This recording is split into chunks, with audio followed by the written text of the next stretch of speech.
On a une plaignante en ligne qui croit avoir été témoin d'un enlèvement. OK, on a-tu une description de la victime?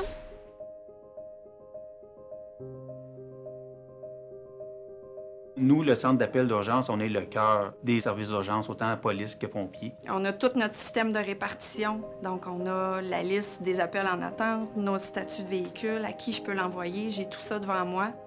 On prend le temps de parler avec les citoyens qui sont en situation de crise. On répartit les intervenants, policiers, pompiers, ambulances nécessaires aux citoyens, dépendant de ce qu'il y a de besoin.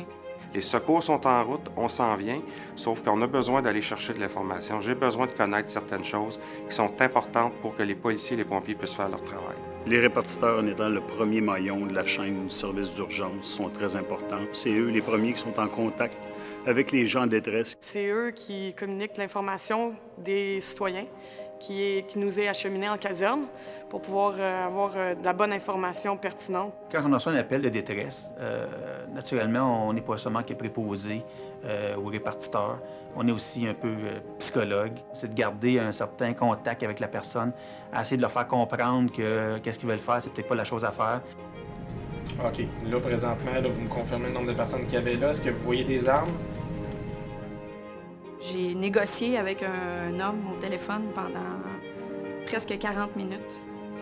Il mentionnait vouloir mettre fin à ses jours par arme à feu.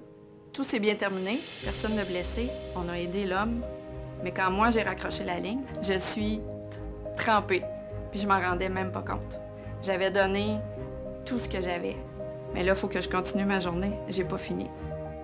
Il y a un père de famille qui a appelé pour dire qu'il était pour mettre fin à ses jours, puis il venait de tuer sa famille. Il m'a dit, ben venez nous chercher, on est à telle adresse. Puis j'ai entendu le coup de fusil partir. Donc pour moi, ce coup de fusil-là m'a tout le temps resté dans la tête parce que je me disais, j'étais la dernière personne à qui il a parlé.